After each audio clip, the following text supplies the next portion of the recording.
Bonjour et bienvenue à cette démonstration sur la saisie du texte sous Microsoft Word 2010. À l'issue de cette démonstration, vous serez capable de saisir un texte simple.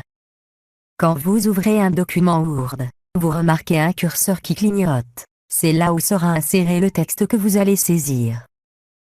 Le texte sera saisi à l'aide du clavier. Ceci est un exemple de clavier. Le clavier est composé de plusieurs touches. Certaines touches contiennent un seul caractère, par exemple A, D, M, ainsi de suite. D'autres se composent de deux caractères, par exemple point d'exclamation et virgule, slash, et deux points, alors que dans d'autres touches, on trouve trois caractères, par exemple 5, début de la parenthèse, et entre crochets.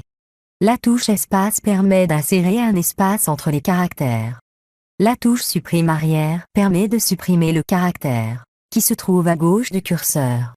La touche entrée permet de terminer la saisie sur une ligne, et retourner ainsi à la ligne suivante.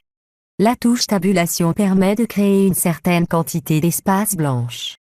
La touche verrouillage majuscule, si elle est activée, tout le texte saisi après sera en majuscule.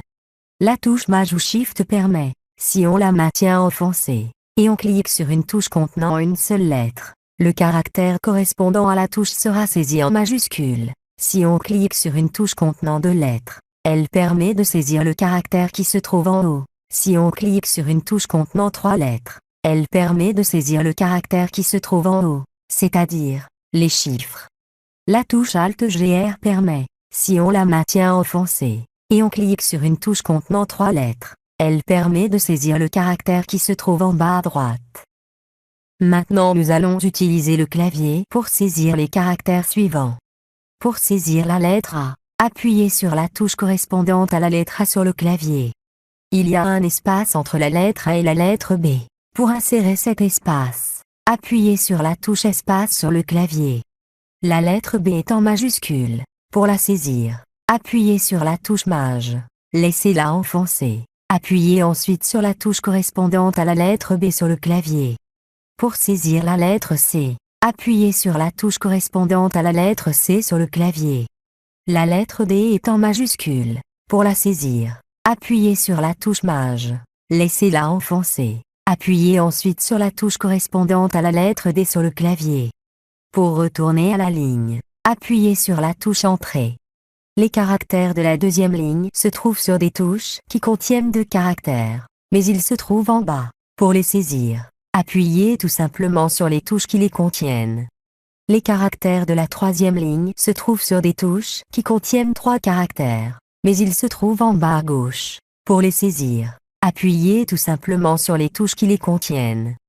Ces caractères de la quatrième ligne se trouvent sur des touches qui contiennent deux caractères, mais ils se trouvent en haut. Pour les saisir, appuyez sur la touche Maj. Laissez-la enfoncer. Appuyez ensuite sur les touches qui les contiennent. Ces caractères de la quatrième ligne se trouvent sur des touches qui contiennent trois caractères, mais ils se trouvent en haut. Pour les saisir, appuyez sur la touche Maj. Laissez-la enfoncer. Appuyez ensuite sur les touches qui les contiennent. Les caractères de la cinquième ligne se trouvent sur des touches qui contiennent trois caractères, mais ils se trouvent en bas à droite. Pour les saisir, appuyez sur la touche Alt-GR. Laissez-la enfoncer. Appuyez ensuite sur les touches qui les contiennent. Pour saisir chapeau, appuyez sur le caractère chapeau. Ensuite appuyez sur E. Pour saisir I-chapeau, appuyez sur le caractère chapeau. Ensuite appuyez sur I. Pour saisir A-chapeau, appuyez sur le caractère chapeau. Ensuite appuyez sur A. Ainsi prend fin notre démonstration. Merci de votre attention. Et à bientôt.